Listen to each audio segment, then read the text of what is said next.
Now you have done it. You've mapped out your genealogy research plan for finding and researching that elusive ancestor of yours. That is fantastic, but let me ask you a question.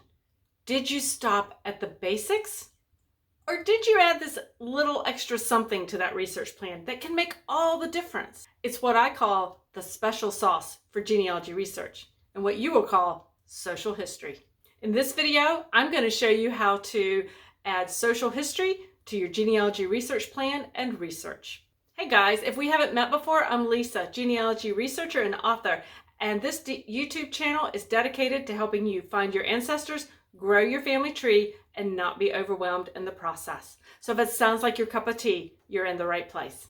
All right, let's talk social history. Social history tells the stories of how our ancestors lived, how they worked, and how they played. It's how they lived their daily life and the influences on them that impacted the decisions that they made. One thing you always want to remember when you're researching that ancestor is that if something was important to your ancestor, it's important to you as a researcher. By understanding those life influences such as the weather, the terrain, the cultural norms, as a researcher, you will be better able to follow your ancestor through the records. So what does social history look like in the records? Well, first, let's talk about the customs that our ancestors may have followed. These customs were deeply ingrained in our ancestors' lives and a large part of their social history. These customs were shaped by cultural heritage, by their faith, and even who they associated with.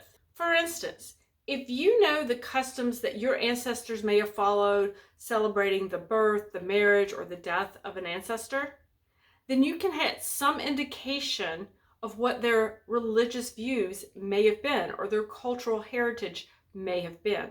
And then if you understand their faith, then you know what faith records you can pursue. If you're stuck researching your ancestor, but you discover that they actually lived in an area that was largely Catholic in faith, then your next steps would be perhaps to pursue records at the Catholic Church to see if they may have been a member there. Now let's think about your ancestors' life on a daily basis. What did Tuesday morning look like for your ancestor when they rolled out of bed? What activities made up their life on that daily basis? What type of occupation did your ancestor hold? Some occupations actually have their own record collections, and that can lead you to finding more ancestral records. Where do they shop? This is important because some merchant ledgers actually survived and can be found in special collections at archives. Did they live in the city or did they live in a rural setting? This can dictate the type of jobs they may have held. What language did they speak? Do you have an indication that they spoke a different language at home than they did in the community? Again, this can help to tie them back to a specific culture or heritage. So I want to encourage you to dig deep to figure out a little bit more about your ancestor beyond just the birth, marriage, death dates that you have. I want you to really think about what did their life look like. Now, if you enjoy learning about social history and how to include it into a genealogy research plan, hit that subscribe button down in the bottom right-hand corner. That way you'll know when new videos are posted here at the Are You My Cousin YouTube channel. Think about epidemics and natural disasters. Consider those effects that an illness or an epidemic might have had on your ancestor. Were family members lost? Did the family move to accommodate someone's chronic illness? And then what about those life upheavals such as natural disasters? Was your ancestor displaced because of a hurricane that destroyed the fishing industry on the coast where they lived? Were they displaced by war? What about those ancestors who went off to fight in a war? How did that affect their wives and their family members back at home? So these are all things to consider when you're thinking about social history and digging a little deeper to understand why our ancestors did what they did. So now that we've kind of talked about some of the types of influences, some of the types of aspects of social history that influence our ancestors and those decisions that they might have made about life, where do we actually find social history? Where do we find this information? I've got good news, because I think you're going to be surprised by the number of resources that are out there to help you find social history on your ancestors. And probably one of the best places to start is the local library in the area where your ancestor lived. The local library, particularly where your ancestor lived, is a fabulous place to start. Local, regional, and state libraries all have sections on local history that the genealogy researcher, the family history researcher, can utilize to find out what was happening in the community and the types of influences on your ancestor. And don't forget to check their online databases too.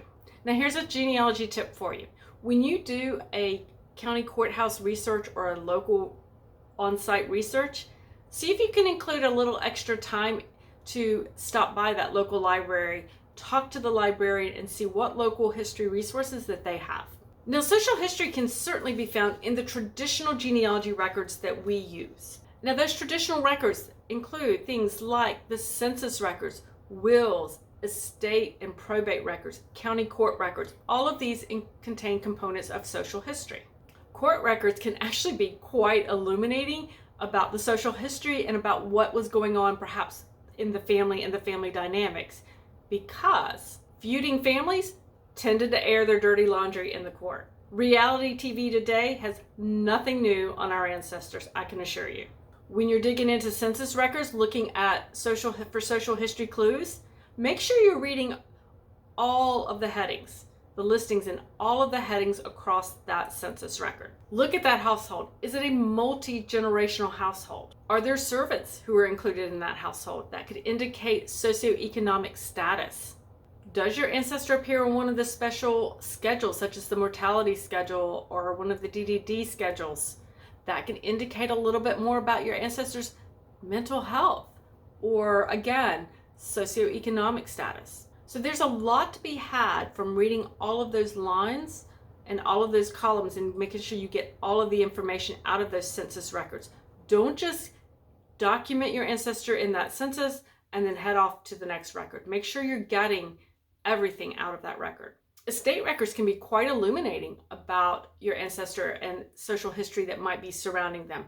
They can include the contents of your ancestor's home. Really quite fascinating. Now, special collections are often overlooked by genealogy researchers, but they can contain things such as personal and private papers, which describes, again, events happening in the family, events happening in the world. Maybe it describes why certain things happened within the family, why certain migrations occurred. You can find personal diaries in a special collection, another great way of understanding what was happening within the family. Sometimes you find actual merchant books, business correspondence as well, which again tells you a little bit more about the economics of the community.